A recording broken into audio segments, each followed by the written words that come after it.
Salut à tous les amis, j'espère que vous allez bien. Aujourd'hui, on se retrouve avec Fred FMC pour la nouvelle FAQ. Comment tu vas, Fred? Impeccable. Tout d'abord, les amis, pensez à vous abonner, pensez à nous mettre en commentaire s'il y a des sujets en particulier que vous voulez qu'on aborde ou des questions. N'hésitez pas une seule seconde. On démarre, Fred, par la première question. C'est Valentin qui nous dit: qu'aurait pu faire Ramzat contre un profil comme Yoel Romero? Qu'est-ce que tu en penses, toi? Après, c'est vrai qu'hier, on avait eu le live. On parlait beaucoup de Ramzat contre Costa. Et tu sais qu'il y a quelqu'un qui a dit une chose intéressante. Il a dit Romero, c'est pas le grappleur, c'est un lutteur. Alors que Ramzat, il a plus un profil le grappleur. Même si c'est un lutteur, il a un très gros grappling. Et moi, je pense que sur un profil comme Romero, qu'est-ce qu'il aurait pu faire? Plus. C'est pas évident. Après, Romero, c'est le pire match-up que tu peux choisir. Ouais. Ah ouais. Toi, je trouve par exemple un Adesanya, un Pereira, c'est un bien meilleur match-up que Romero dans le style. Moi, je me dis, oui, il aurait pu essayer de prendre le dos. Fred. Ça aurait été compliqué. Hein. C'est vrai que j'ai jamais pensé. Comme il n'y est plus, Romero, il est au Bellator. Romero, pour moi, il y a une illustration qui est très intéressante. C'est le combat contre Jacare. À un moment donné, il est connecté, Romero. Ouais. Et Jacare, au lieu d'essayer de le terminer, il l'amène au sol. Ouais. Tu sais, il est contre la cage, Romero, il monte les mains, il est connecté. Hein. Ouais. Il a été touché. Jacare le fait tomber. Et Jacare, Fred, il n'arrive même pas à prendre les positions tellement il est puissant. Et Romero, Fred, il arrive à se relever, mon gars. Il est connecté. Il est face un des meilleurs grappleurs de l'histoire du MMA, Jacare. Hein. Quand tu connais le niveau de Jacare et la force qu'il a, tout le monde dit, c'est un truc de fou, les positions. Et que tu vois que Romero, il est en demi-garde. Et à un moment donné, il ponte. Et il sort de la position. Mais tu te dis, mais comment c'est possible? Même contre Derek Bronson, à un moment, il perd les positions.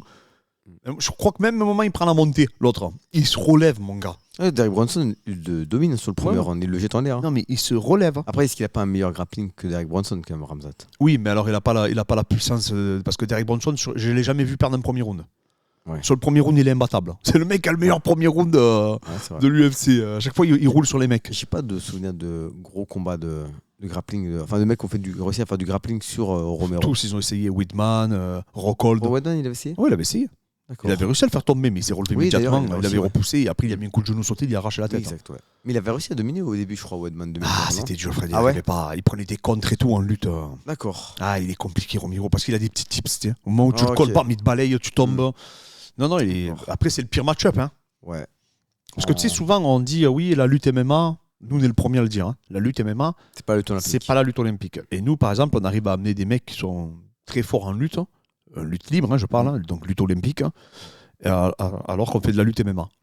Mais par contre, il y a une réalité, c'est que si un lutteur olympique qui t'attrape au milieu du ring ou au milieu de la cage en single leg, il n'y a pas de MMA qui tienne. Tu vois ce que je veux dire?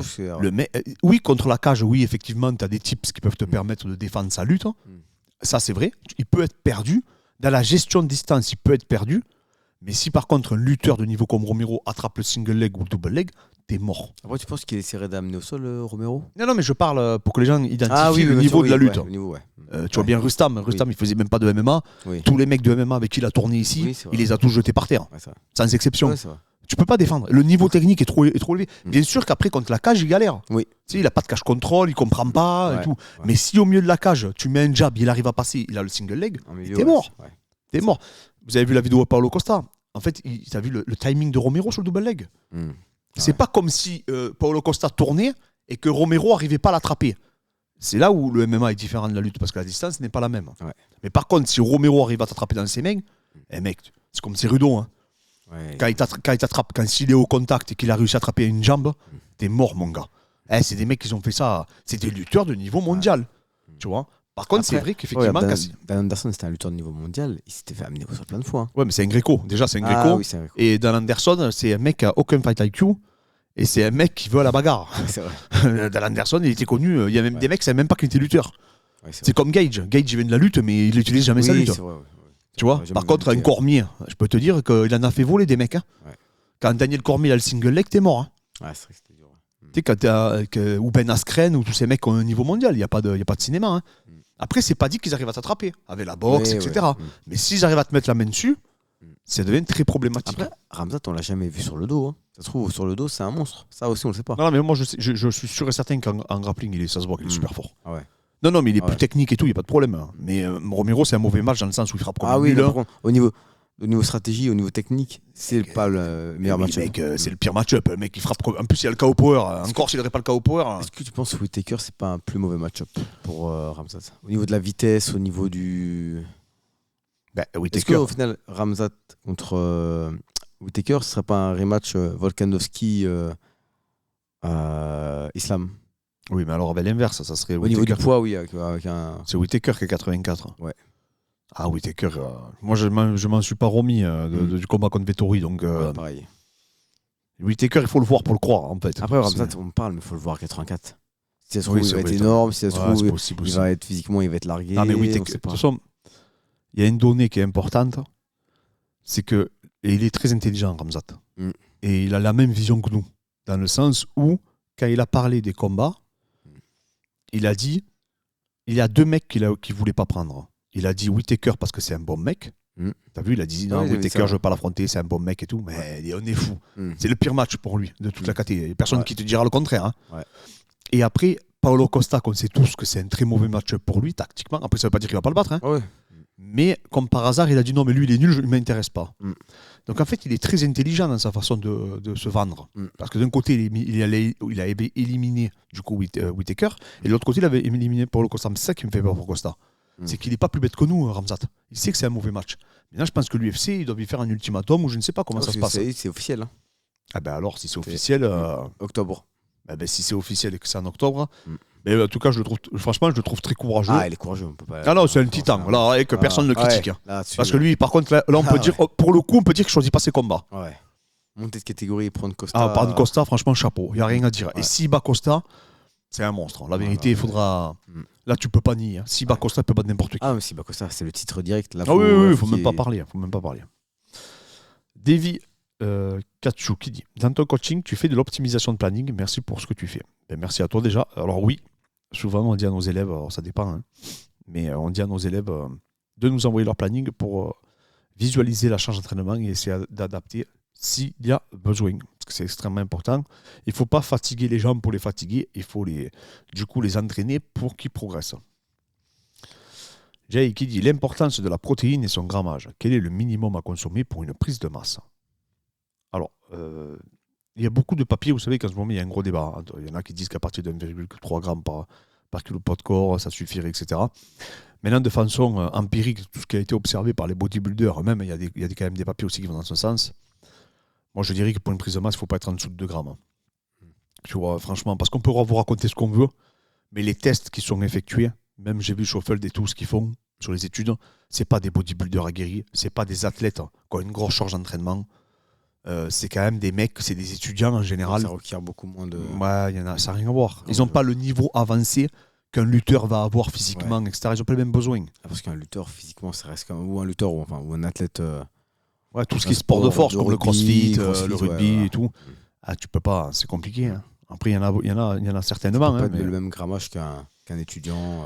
Oui, parce que les études qu'ils ont mis en place, en fait, souvent, ils n'observent pas finalement tant de différence. Mais le problème, c'est quand tu lis bien l'étude, tu t'aperçois qu'il y a une différence quand même entre les individus. Tu vois, c'est ça le souci. C'est-à-dire que oui, la moyenne générale fait qu'il n'y a pas de différence significative, mais par contre, tu vois qu'il y a un groupe qui réagit beaucoup mieux à un certain grammage. Et en fait, est-ce que ce groupe-là, il n'est pas plus confirmé en réalité? Parce que le mec, c'est très dur de mener une étude scientifique. Il faudrait arriver à enfermer les mecs comme une télé-réalité. Et le problème, c'est que le mec, toi, tu donnes un protocole à faire, mais il va savoir s'il le fait. Il va savoir s'il ne va pas s'entraîner. J'ai une bêtise, mais à Fitness Park à côté et exploser ta charge d'entraînement. Est-ce qu'il consomme aussi ce que tu lui dis? Il lui dit aussi. Savoir si c'est les mêmes entre guillemets, génétiques de départ. Il y a tellement de paramètres. C'est dur vraiment d'être très, très précis. Ouais, je me rappelle d'ailleurs qu'une fois, je ne sais plus c'était quoi. Il y avait eu une étude qui avait été refusée, du coup, pareil, de Schoffeld. Où il disait qu'il faisait faire du leg extension et que d'après ses observations, les mecs avaient pris du triceps ou un truc comme ça, rien à voir quoi. En fait, il s'est aperçu que les mecs ils s'entraînaient à côté quoi. Donc, au bout d'un moment, si tu n'arrives pas à gérer le contexte, c'est très délicat. Mais bon, ça donne des pistes de réflexion quand même. Raphaël qui nous dit salut les gars, quel prépa conseillez-vous à un pratiquant de MMA débutant? Full body, split, push-pull legs? C'est délicat, ça dépend des individus, ça dépend vraiment du niveau physique que tu peux avoir, parce que tout est bon, tout est réalisable. Moi, je suis pas un fan du full body, mais je peux comprendre que des gens le font parce qu'ils n'ont pas beaucoup de temps. Il faut aussi en fonction de l'emploi du temps. C'est ça aussi, c'est le contexte qui définit ce que tu peux réaliser. Parce que souvent, tu vois, souvent on me dit, qu'est-ce que tu penses de... Enfin, lui, il a moins d'excuses, mais de Phil Darroux, etc. Mais Phil Darroux, j'ai l'impression que c'est un mec, quand tu le vois entraîner, tu te dis, non mais attends, il a pas de matos ou quoi ce mec? Il fait toujours les mêmes trucs avec des petits matos que tu trouves dans un parc. Moi, je comprends un mec qui est dans un parc. Moi, j'ai un parc, j'ai une kettlebell, j'ai 3 élastiques. Ben, je me débrouille pour te faire un programme. Mais lui, mec, il est dans les plus grandes salles, il n'utilise pas des outils beaucoup plus qualitatifs, tu vois. Et des fois, tu te demandes, en fait, peut-être c'est parce qu'il veut vendre des programmes à la maison. Oui, aussi. Oui. C'est souvent ça aussi, tu vois. Parce que la plupart des gens, quand à qui on vend les programmes, des fois, il n'y a pas non plus de matos. C'est pour ça. Donc, en fait, c'est toujours par rapport à ce que tu as à disposition. Maintenant, moi, vous le savez, j'aime beaucoup le push-pull leg. J'aime beaucoup travailler sur les patterns. Boogie Théo qui dit « Salut les gars, premier combat de MMA le 29 avril. Comment organiserez-vous les entraînements prépa spécifiques? 3 entraînements prépa physique et je m'entraîne 1 à 2 fois par jour du lundi au vendredi. » Donc alors, il a 3 séances de prépa physique et il s'entraîne 1 à 2 fois. Mais entre 1 à 2 fois par jour, c'est pas pareil. Parce qu'un mec qui s'entraîne 1 fois par jour, ça ne fait que 5 séances. Et un autre, ça en fait 10. Donc c'est totalement différent. Déjà, le spécifique... 29 avril, c'est le... Ouais. Déjà, le spécifique doit être dominant vis-à-vis de ton travail dissocié. Ça, il n'y a pas de discussion à avoir. Surtout quand tu fais tes débuts. Après, quand tu vieillis, c'est différent. Tu peux faire kiff-kiff. Mais, et après, il faut voir aussi. Parce que tu as des gens qui ont déjà des capacités physiques qui sont supérieures à la moyenne. Mais le 29 avril, c'est 2 semaines, là. Oui, non, mais il veut dire sûrement dans un ensemble. Ouais. Pour une programmation. Et du coup, ce qu'il faut se dire, c'est que tu vois un mec comme Guillaume Galtier, le rugbyman, qui est déjà exceptionnel physiquement, bien sûr que l'accent serait mis sur la technique. Oui. Lui, il fait 1 ou 2 séances de prépa physique par semaine, ça lui suffit amplement. C'est un titan. Mais par contre, c'est vrai que comme techniquement il est limité, ça serait plus mettre l'accent sur ça. La balance va pencher du côté où vous avez des limites. Et pas du côté, en fait, c'est pas écrit, c'est pas acté. C'est pour ça que je dis toujours qu'il faut individualiser. Plus avec les proches de l'échéance, plus aussi faire. Là, c'est du MMA, donc moins d'anglaise, moins de JJB, moins de lutte, mais plus de MMA. Et même si tu fais du grappling, mettre les petits gants. Si tu fais de la lutte, mettre les petits gants. Si tu fais de la boxe, j'allais dire mettre les petits gants. Enfin, faire attention aussi en sparring, mais en fait, être le plus proche en MMA. Monsieur John qui nous dit « Salut les gars, que pensez-vous d'un Whittaker Pereira et le vainqueur reprend Adesanya? Perso, ce combat me hype. » Whittaker Pereira. Ah ouais. Ouais. Mais bon, Pereira, il va monter, non? Je sais pas, parce qu'apparemment, je crois, si j'ai bien entendu, Dana voudrait qu'il monte et je crois lui il veut contester. Donc c'est vrai que s'il monte pas, c'est Whittaker qui doit le prendre. Ou Vettori. Ouais, je sais pas. Whittaker peut pas prendre Vettori, ça c'est sûr. Non. C'est mort. Et après, si il prend pas Pereira, il prend qui? Whittaker? Ouais. Je sais pas, il devait prendre Costa à la base, en premier. Oui, c'est vrai, c'était lui qui devait prendre Costa à la base. L'UFC s'est pas mis d'accord, donc je sais pas. Il n'y a plus que Pereira. Ouais, c'est vrai. Non, c'est vrai. Ouais. Si Adesanya veut pas le rencontrer. Ouais. Et du coup, Adesanya recombattra. Non, mais même. S'il combat en octobre. Ça aussi, je comprends rien à ce truc-là. Pourquoi il va combattre en octobre Si, parce que c'est à Abu Dhabi, parce que c'est plus. Il peut pas aller aux États-Unis en ce moment. D'accord, oui, visiblement, alors c'est vrai. Ouais. Et donc, du coup, il est obligé de le faire. Mais il peut combattre en Australie et tout, non? Un peu, je sais pas, non? Ouais, mais c'est plus vendeur à Ramsat à Abu Dhabi. Ouais, mais ça repousse tout, là, attends. Ouais. Parce que là, ça veut dire que si combat en octobre, tout se passe bien, il ne recombattra pas avant mars 2024. Hein. Tu parles d'Adesanya? Adesanya Ramzat, par exemple, s'il gagne. Ouais, moi qui refasse un combat avant contre un Dricus Duplessis. Parce que lui, je crois qu'il a call-out Duplessis. Ouais, il prépare Duplessis parce qu'il n'y a que lui qui l'a pas affronté dans le lot. Ouais, voilà, c'est le seul qui reste. Hein. C'est compliqué cette catégorie. Hein. Franchement, là, ça va. C'est compliqué. Ouais. Alors, hop, je suis où dans mes questions? Alors, hop, pardon, excusez-moi. Hop, voilà, c'est là. Elvin, salut les gars. Quel est le moyen le plus efficace pour une perte de poids rapide selon vous? Le jeûne sec, le jeûne intermittent, limiter les glucides au maximum? Faut-il coupler la diète à du cardio, de muscu, voire les deux. Merci. Alors, le plus rapide, bien sûr, ça serait de coupler la diète avec du cardio, bien entendu. Si tu me parles vraiment du plus rapide et plus efficace. Et rien ne bat le jeûne pour perdre du poids, étant donné que tu consommes plus rien. Ouais. Maintenant, ça, c'est pour vraiment une perte de poids rapide. Maintenant, optimal, c'est autre chose. Ouais. Optimal, il faut vraiment individualiser. Oui, tu peux jouer sur les glucides, mais pas que. Et après, il faut quand même... Moi, j'aime pas faire crever la dalle aux gens, mais j'ai récupéré beaucoup de personnes qui étaient à 800 ou 1000 calories.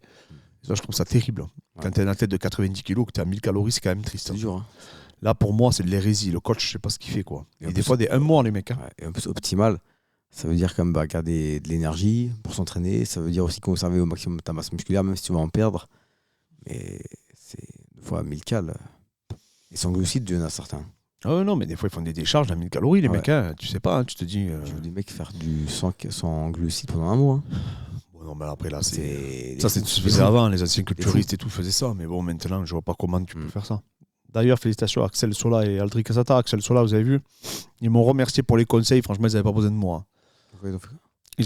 Axel Sola va passer en 70 kilos. Ah, lightweight. Ah, bien. En fait, à la suite, alors maintenant je peux le dire, hein, à la suite du cutting d'Abdoul, Aldric m'a appelé. D'accord. Et il m'a dit, Clément, on a besoin de toi pour le cutting parce qu'on voudrait te faire un test. Alors, je ne sais pas si ça lui aura donné une idée, ça, je ne sais pas. Et j'ai dit, il n'y a pas de problème et tout. Donc, il devait venir à la salle, mais je ne sais plus, on n'était pas dispo, je ne sais plus pourquoi. Et après, on a discuté toute la semaine. Donc, du coup, j'ai demandé des nouvelles à Axel. Il m'a dit que voilà, il m'a expliqué toute sa perte de poids, etc. Et il a réussi. Ah, excellent. Je suis vraiment content. Attends, ça va être chaud, il va être bon. Hein. Il est costaud. Hein. Il est fort. Hein. Non, c'est solide. On va avoir des très bons 70 kilos. C'est le futur, quoi. Alors, donc, félicitations. Chris, salut les gars. Merci pour votre contenu et votre expertise. Merci à toi.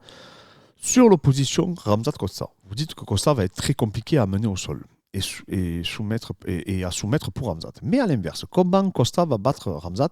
On ne parle que de la défense de lutte de Costa. Mais s'il n'a pas les armes offensives, Khamzat va la porter facilement à la décision, non sans le soumettre. Et non sans le soumettre.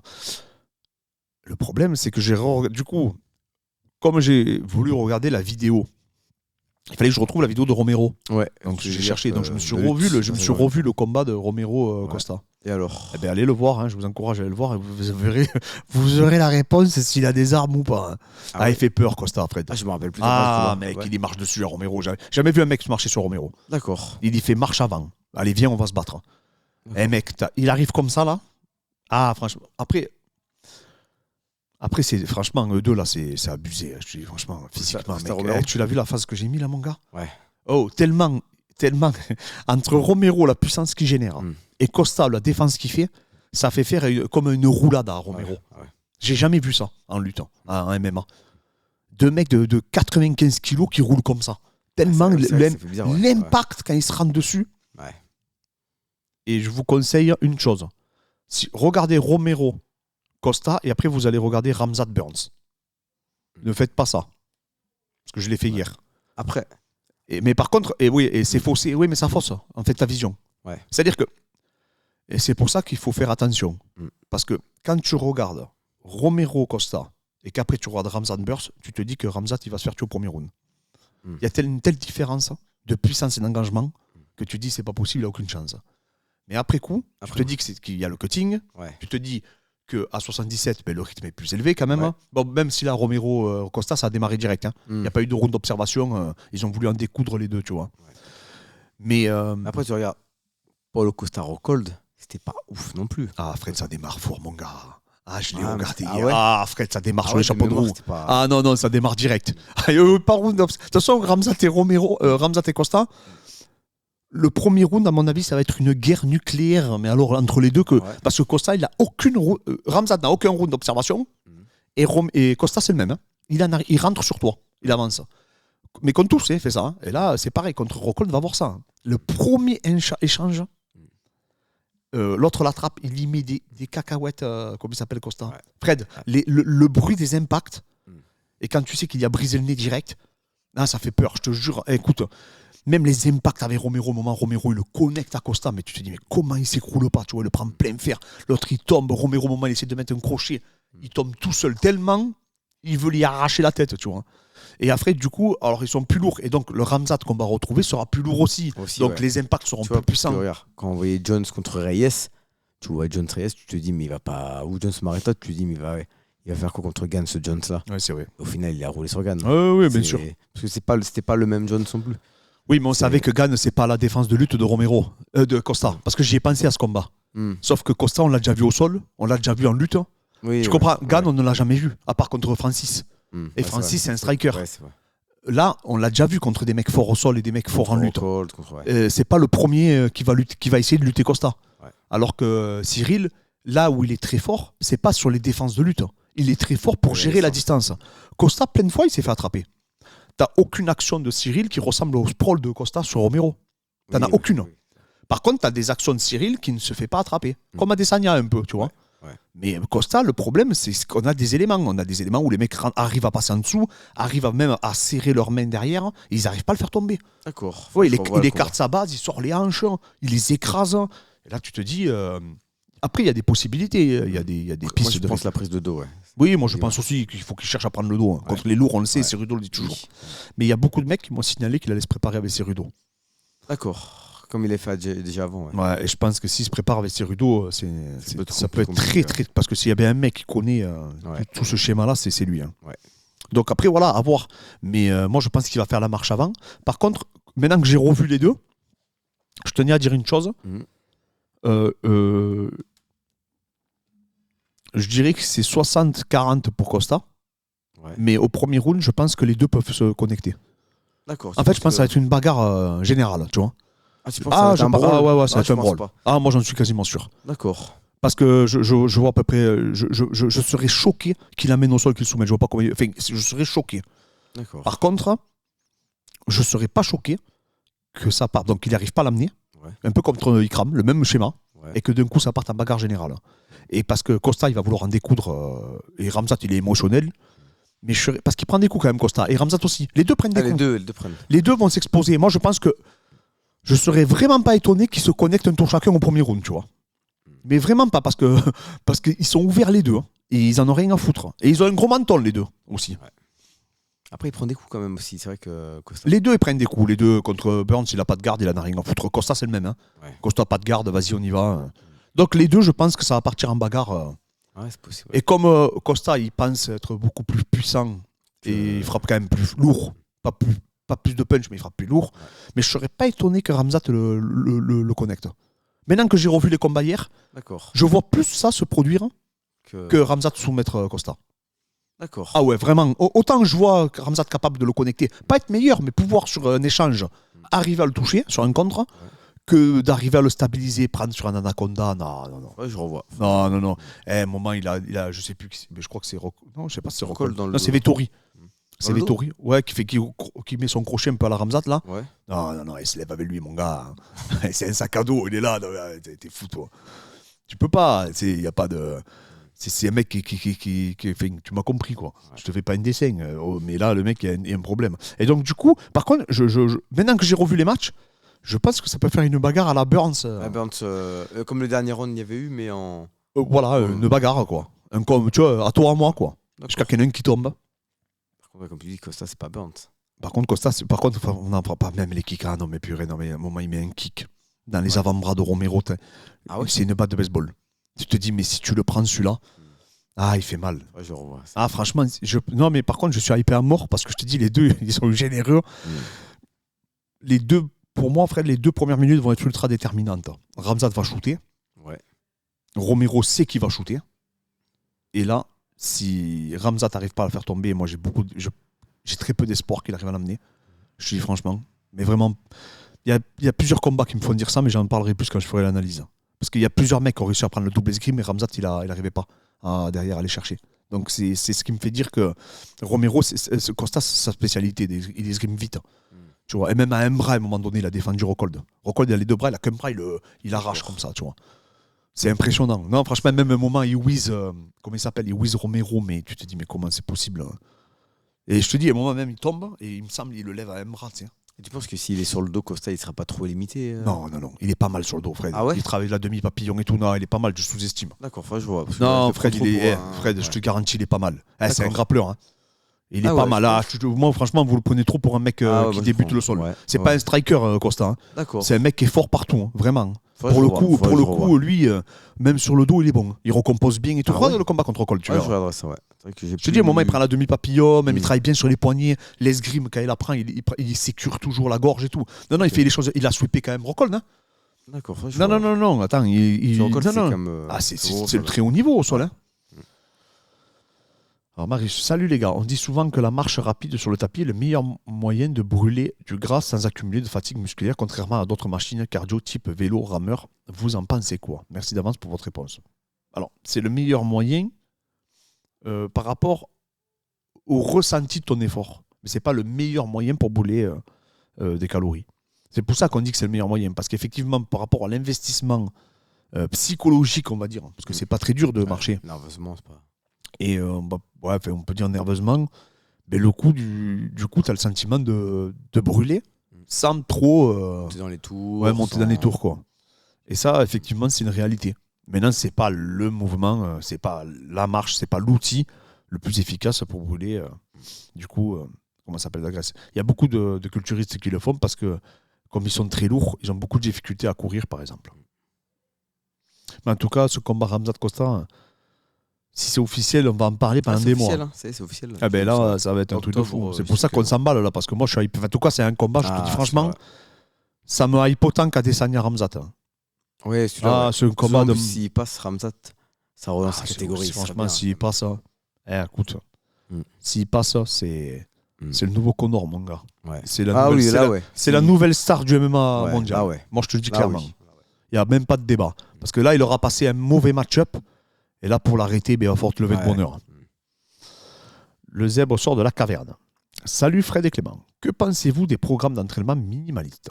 Jeff Nippard a fait quelques vidéos qui ont buzzé à ce sujet et s'inspire de coachs dont vous devez connaître les noms. Bon, l'entraînement minimaliste, tu sais, de tout ce que travail de coordination. Si tu veux voir ce que c'est, tape-le Jeff Nippard, tu verras, ça va te donner une idée, ça va te parler. Alors, c'est compliqué. Il y a des outils qui sont très intéressants, c'est-à-dire que moi il y a une vision qui est noble de l'entraînement à travers les préventions de blessures, un peu un corps sans douleur, etc. Mais par contre, c'est vrai que pour moi, tu es très vite limité malheureusement par ce type de méthodologie. Et en fait, tu es très limité par toutes les méthodologies en réalité. C'est pour ça qu'il faut passer d'une méthodologie à l'autre et utiliser tous les outils. C'est pour ça que j'ai jamais compris pourquoi les gens faisaient que du poids et haltères. J'ai jamais compris pourquoi les gens faisaient que du poids de corps. Et j'ai jamais compris pourquoi les gens utilisaient que des machines. Je ne sais pas pourquoi. On dirait qu'on leur a mis un pistolet sur la tempe et qu'on leur a dit voilà, tu n'as plus le droit d'utiliser un truc. Moi, j'utilise tous les outils pour ma part, même si c'est vrai qu'aujourd'hui, je travaille plus sur les machines. Mais attention, il y a machine et machine, vous vous doutez bien. Parce que quand tu travailles par exemple sur une Kaiser, tu es libre de tes mouvements. Après, là, je regarde ces vidéos, il travaille sur tout. Hein. Oui, non, mais après. Est-ce que après, le mot minimaliste, c'est pas un mot qu'ils utilisent pour le marketing? Oui, comme Ido Portal, voilà, comme tous. Hein, voilà. Mais après, il y a des trucs à prendre. Il y a des outils de coordination et tout que je trouve très intéressants. Parce qu'ils utilisent tout. Hein. Sophocle qui dit salut Fred, salut Clément. Quels seraient les 3 conseils que vous donneriez à quelqu'un qui commence le MMA avec une base de striking, mais aucune expérience dans les sports de préhension? Merci d'avance pour votre réponse. Mais c'est d'en manger parce que malheureusement. Il faut pratiquer pour obtenir des formes de corps. C'est ça le problème des sports de préhension. C'est pas tu peux pas devenir bon un peu de temps. Et si tu tournes pas, malheureusement. Ouais. Faut sentir ce que c'est de se faire prendre le dos, de se faire étrangler, de se faire amener au sol. Enfin, il y a beaucoup moins de raccourcis que dans certains sports. Je dis pas que tous les sports ont des raccourcis, mais il y a tellement un panel de situations différentes dans les sports de préhension, que par exemple à la boxe, tu as quand même moins de situations différentes. Et donc du coup, pour été dans toutes les situations différentes, il faut tourner un minimum de temps. Il faut beaucoup tourner, beaucoup pratiquer, avoir eu quelqu'un dans le dos, au-dessus, c'est partout. Enfin, c'est pour ça que l'analyse, des fois, moi je trouve des analyses, je les trouve lunaires. C'est-à-dire que tu vois que les mecs ont pas très peu de sol ou jamais lutté, par exemple. Tu vois, le cas Romero, je sais même pas comment ça peut te traverser l'esprit de croire que si tu attrapes, il peut pas t'éjecter à n'importe qui. Mais nous, on le sait parce qu'on a eu la chance de tourner avec des lutteurs de très haut niveau. tu vois. Et tu sais que même si c'est pas le MMA à leur base, mais tu t'aperçois que le mec, quand il t'attrape, mais tu sens de suite que le mec, il a fait ça toute sa vie. Il n'y a pas une histoire de... Même si tu attrapes le single leg, il n'y a pas de... Oui, mais le petit con, je peux lui mettre un coup, il n'y a pas de... Non. S'il a été champion d'Europe en lutte, c'est pas de... Il y a pas... Non, mais mec, tu tournes avec un mec, Je te dis, il n'y a que la distance qui n'est pas la même. C'est vrai qu'effectivement, tu n'es pas penché, etc. Tout ça, c'est une réalité. Tu vas le coller contre la cage, je ne comprends pas. Des fois, les petits gants, ça peut gêner, sur des étranglements, des trucs comme ça, oui. Je repense deux fois à Marcelo Garcia qui n'avait pas réussi à étrangler le coréen ou japonais. Enfin, le judoka, c'était un judoka, je crois, à la base. Ouais. Et alors qu'il étranglait tout le monde à la DCC. Donc, deux fois, il y a des petits cas comme ça où ça peut être un peu. Il peut y avoir des nuances. Mais dans la plupart des cas, c'est. Moi, je te dis, un lutteur qui t'attrape, en milieu de cage, ouais. Tu le sens de suite, tu vois. Ouais. Autant que sur la cage, ça peut être différent, mais en milieu, ouais, c'est. S'il est en double leg, qu'il t'a attrapé les jambes ou un single. Et après, tu as pas de doute, en fait. Tu te dis, non, mais si tu te poses la main dessus, tu comprends immédiatement que c'est très, très compliqué. Il y a un truc qui est différent. C'est-à-dire, nous, on appelle ça les formes de corps, mais c'est des sensations, en fait. C'est des sensations. Et ces sensations-là, on ne peut pas vous le décrire. Vous voyez les mecs à faire tomber les gars, vous vous dites, bon, ouais, il est bon. Mais vous ne vous rendez pas compte des fois. Parce que tant qu'il ne vous a pas attrapé, la personne, vous n'arrivez pas à sentir. C'est Abdul, c'est quand il t'attrape, tu te dis pas. Enfin, tu sais, quand je le vois combattre, je me dis, je vois qu'il amène tout le monde au sol. Mais quand il t'attrape, tu comprends pourquoi il amène tout le monde au sol. Ouais. Tu vois, Karl, moi je me rappelle, le combat avant Karl, il faut savoir que. D'ailleurs, j'aurai une discussion avec Michael Lebou sur ce sujet-là, parce qu'il était présent quand on a eu une discussion juste avant le combat. Et Fernand Lopez et Taylor Lapillus pensaient que ça allait être très compliqué pour Abdul. Ils disaient, non, mais Clément, tu rêves, tu verras. J'ai dit, les gars, il va l'amener au premier round, vous vous rendez pas compte. Mais pourquoi ? Parce qu'on l'a eu dans nos bras. Oui. Et moi, ce que j'ai senti à ce mec, je ne l'ai jamais senti. C'est pour ça qu'on dit qu'il a un truc spécial, parce qu'on n'a jamais senti ça. Même aux États-Unis, les Murilo Santana, je vous dis des noms, Murilo Santana, même des mecs comme Cyborg et compagnie. C'est un mec qui est spécial, c'est inexplicable. Je peux pas. Comme Mansour qui a des grippes, tu vois, ou des cardio limités, c'est des mecs qui sont spéciaux. Et effectivement, quand tu le sais pas, tu te dis, bon, non, mais attends, quand il va affronter un mec fort, il n'arrivera pas et tout. Sauf que quand il t'attrape, tu te dis, ah non, mais en fait, c'est même, on n'a jamais tourné avec, mais Whittaker, quand j'ai vu en vrai sa vitesse, je ne me rendais pas compte à l'écran. Moi, tu vois, j'aurais eu quelqu'un qui l'a affronté, je sais pas, un middle qui l'a affronté, j'aurais dit, on fait tel game plan, telle stratégie. Et c'est vrai qu'au final, tu serais tombé le jour J, bam, il n'y a pas de stratégie, le mec il est trop. Tu comprends pas, Fred. Quand tu l'as devant toi, tu comprends pas. Tu sais, tu te dis. Moi, je te dis, je recevais des messages privés, je le dis souvent, de mecs, parce qu'il y avait une vidéo qui était sortie où je lutte contre Abdul et j'essaie de rentrer dans les jambes d'Abdul et tout. Et je fais 92 kilos quand même, tu vois. Et je jouais ma vie pour essayer d'amener Abdul au sol. Et les mecs me disaient, qu'est-ce que tu crois que tu fais ? Ils s'entraînent avec Thomas Louberzam et tout, jamais vous le ferez tomber et tout. Mais moi, je me disais, mais mec, tu sais même pas la force qu'il a, ce gars-là. Mec, j'ai tourné avec tout le monde. J'ai jamais vu un mec comme ça. Quand il va t'attraper, mon gars, tu sais pas ce qu'il te fait avec ses bras. Et ça a pas loupé quand il a attrapé dans ses mains. Mais il n'y avait même plus de match. Il y a des mecs après disaient tous, ouais, il est nul en lutte, Karl. Mais Karl, c'est un tueur en lutte. C'est un monstre. C'est un monstre. Première div de judo, le mec, c'est un tueur. En défense, t'as vu les défenses qu'il faisait en lutte. C'est des masses, c'est des fous. Il n'y a que des Ben Askren qui l'ont jeté. C'est des mecs qui disent ça, c'est qu'ils connaissent rien au MMA. Et moi, je dis, et en plus, Karl, moi, je l'ai vu. C'était une machine de guerre physiquement. Physiquement, il était prêt. Mo, il y avait une prépa de malade. Il m'a même fait peur quand il est sorti. Mais du coup, c'est qu'après, le mec, il est spécial, tout simplement. Et ça, c'est pour ça qu'il faut que tu en bouffes. Il faut que tu en bouffes des sports de préhension, parce que malheureusement, il n'y a que ça qui va te faire obtenir des formes de corps de qualité et qui vont te permettre de t'exprimer. Mais c'est pour ça que je vous dis, des fois, c'est compliqué de juger.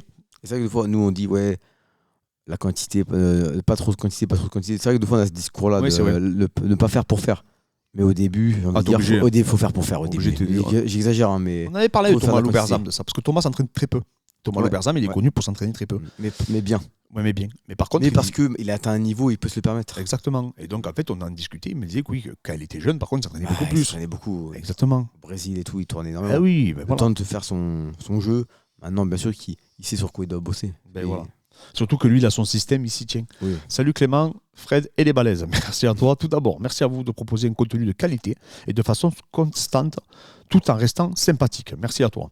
Ma question est, étant débutant en sport de combat et en musculation, quels sont les principaux axes à travailler pour arriver à concilier la pratique du sport et le travail du corps? J'ai une alimentation saine, mais je ne prends aucun complément pour le moment. Mais comme je t'ai dit sur la vidéo sur le Club des Balaises, tu as des outils qui te permettent pour obtenir un bon feedback et pour pouvoir réaliser une programmation de qualité. On te les a mis à disposition. Alors, ce qu'il faut faire déjà, c'est savoir tes objectifs. Et aussi, quel sport de combat tu vas évoluer. Est-ce que c'est du MMA? Parce que le MMA, c'est très chronophage. Hein. C'est ça le problème du MMA. Donc, tu dois maîtriser pas mal de dimensions. Et ces dimensions-là, c'est pas mal de dissocier au début. Hein. Moi, je ne suis pas contre le travail dissocié. Parce que c'est très difficile de trouver un coach de MMA qui est capable de faire tout pratiquer. Ouais. C'est assez délicat. Ça existe, hein, mais c'est délicat. Et du coup, c'est bien de dissocier pour apprendre un peu, de tirer de l'expertise de chaque individu. Et après, c'est ça. Et surtout, comme je dis, je me répète, mais pas faire pour faire, parce que tu peux te retrouver très vite en surménage. Mais par contre, si tu veux concilier les deux, c'est pas évident quand même, hein, surtout au début. C'est pas évident, parce que souvent, on fait de la muscu pour prendre de la masse, pour se développer, parce qu'on culpabilise, on trouve qu'on est trop maigre, que quand on va arriver en lutte, on va se faire jeter. Alors du coup, mais en même temps, on veut faire du MMA, donc en fait, on brûle des calories, donc on n'arrive pas à prendre de poids. C'est le chien qui se mord la queue, donc c'est très délicat à mettre en place.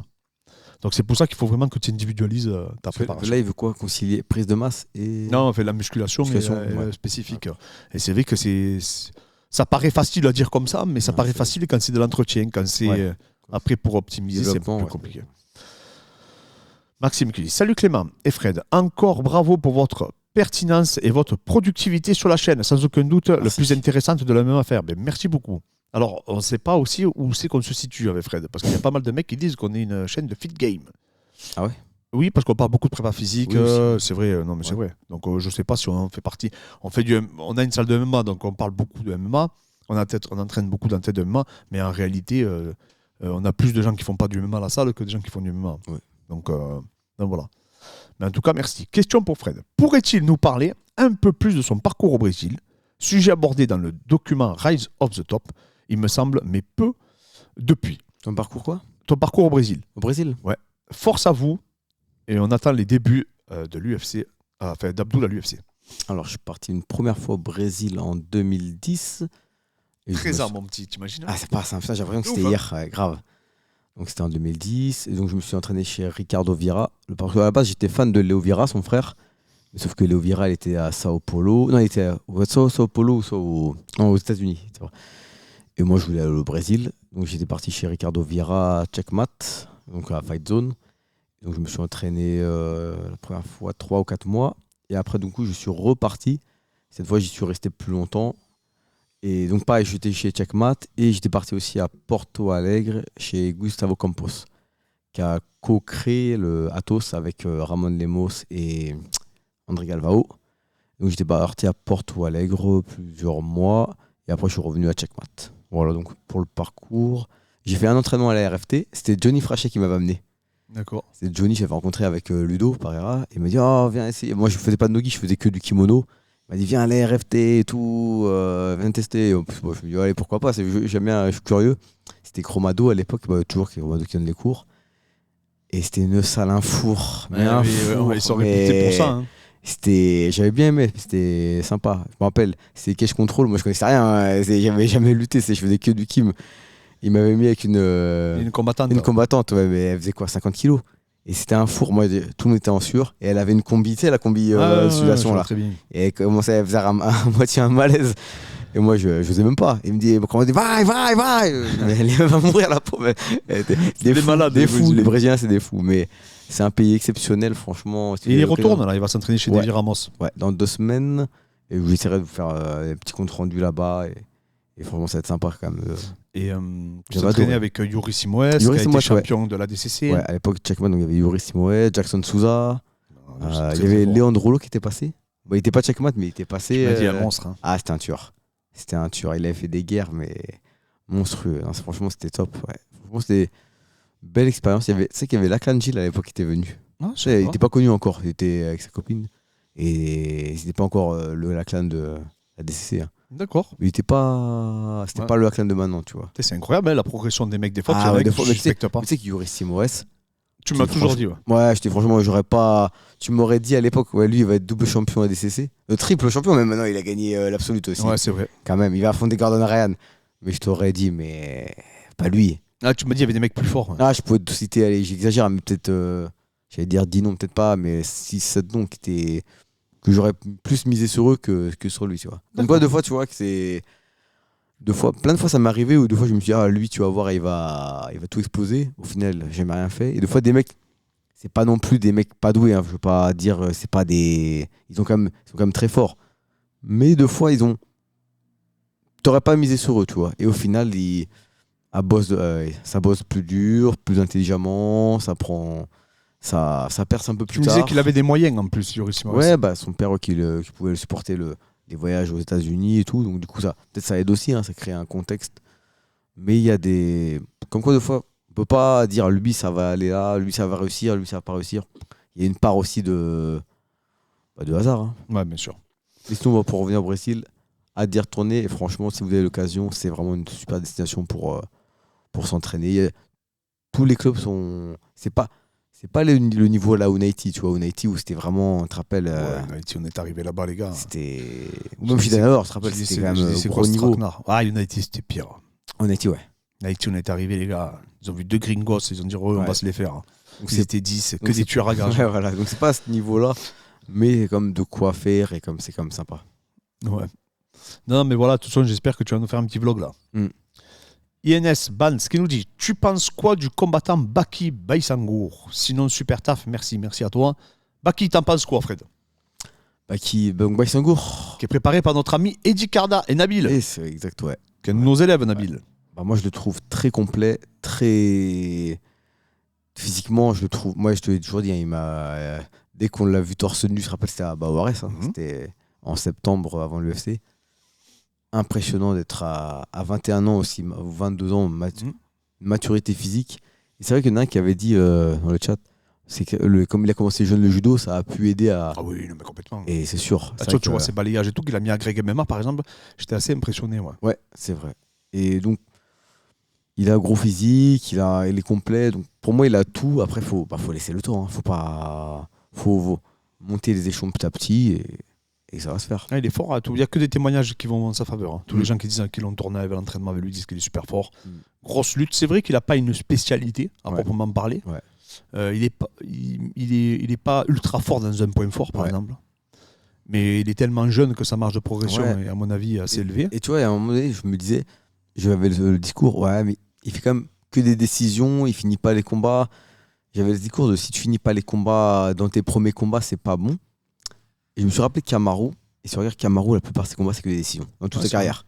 Et il a fini champion UFC. Et il a fini des mecs en plus. Et à la fin, Masvidal, il a fini des mecs. Alors qu'au début, il finissait pas personne. Donc c'était jamais été un finisseur. Même Covington, ça n'a jamais été un gros finisseur non plus. C'est des mecs qui font des décisions.